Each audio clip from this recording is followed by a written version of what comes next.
एक और बात बताना चाहता हूँ। मैं आज जब कल पूना पहुँचा तो मेरे दो स्टूडेंट हैं महाराष्ट्र कैडर में। एक वरुण, उसका भी इन्हीं के बैच में सिलेक्शन हुआ।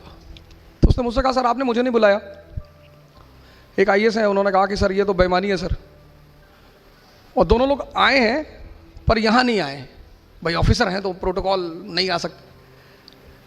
तो बोले आपने सैफिन को ही क्यों बुलाया?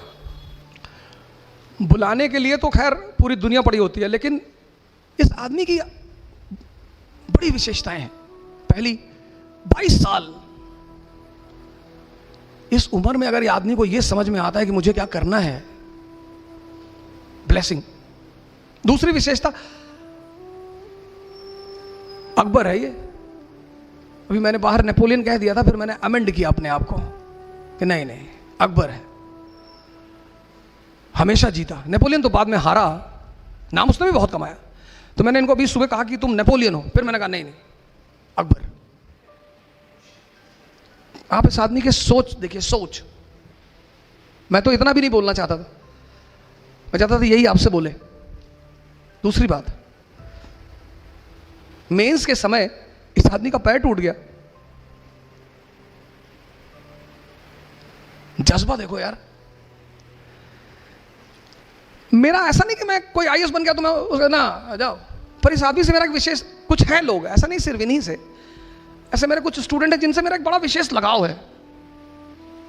उसके पीछे ये नहीं कि आईएएस बन गए, मैं इनसे कल बोलूंगा मेरा काम कर दो, मैं कभी नहीं बोलूंगा, मालिक ना करे मुझे कभी इनसे कहना पड़े। लेकिन लगाव है इसलिए कि इस आदमी ने बहुत लोगों को आशा दी, आशा कि भैया हम भी कर सकते हैं।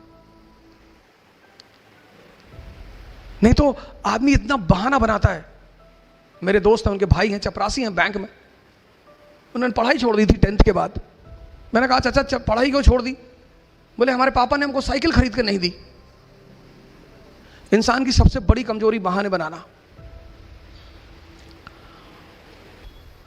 सैफिन में और मेरे में एक चीज कॉमन है, वो मैं आपसे शेयर करूंगा।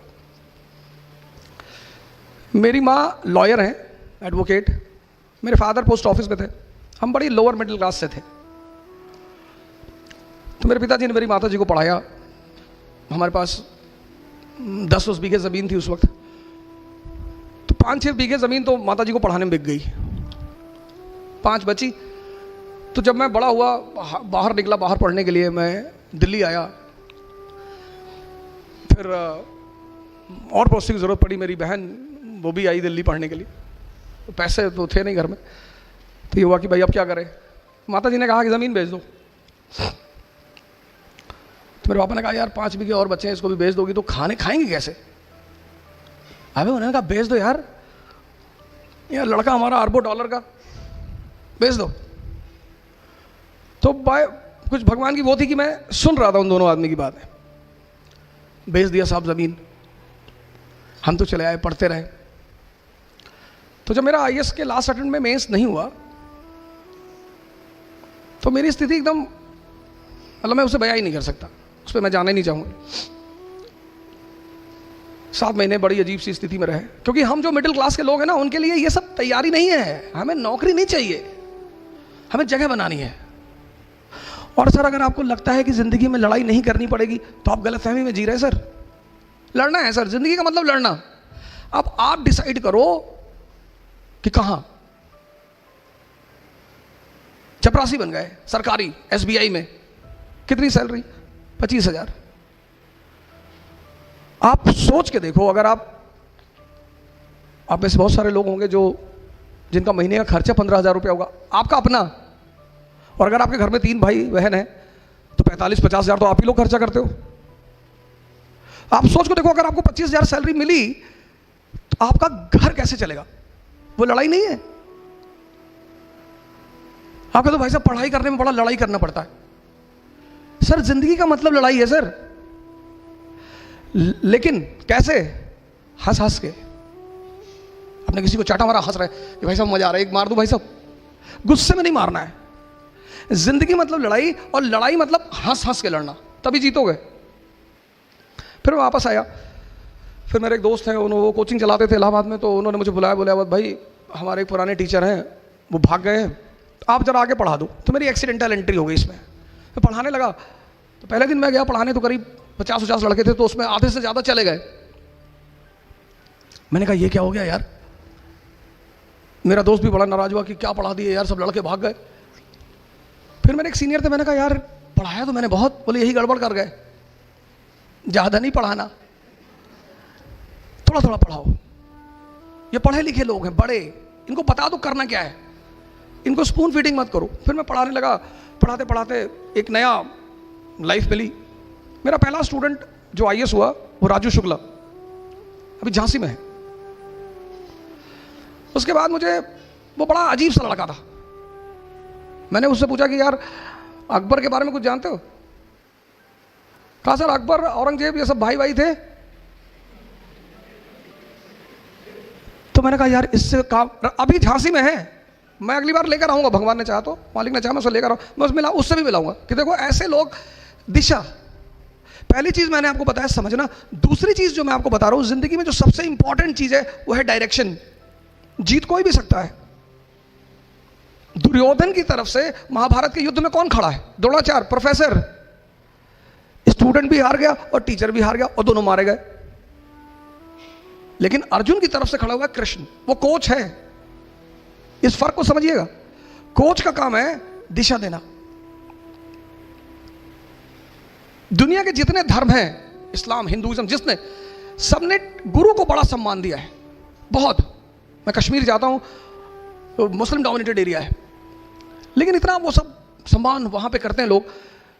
कहते हैं सर बड़ी इज्जत दी गई है गुरु को, इसीलिए वो दिशा दिखाता है। दिशा पहली चीज आपको समझ डेवलप करनी है। दूसरी चीज, किसी भी फील्ड में जा रहे हैं ना, उसका डायरेक्शन पता करिए।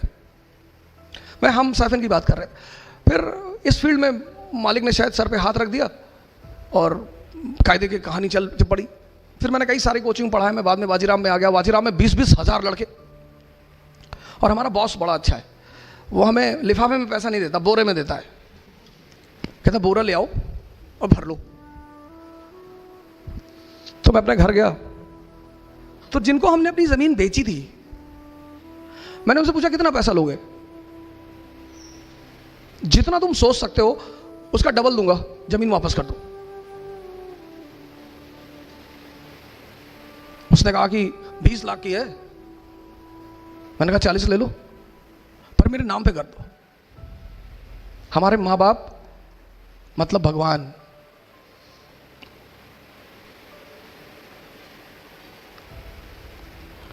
भगवान।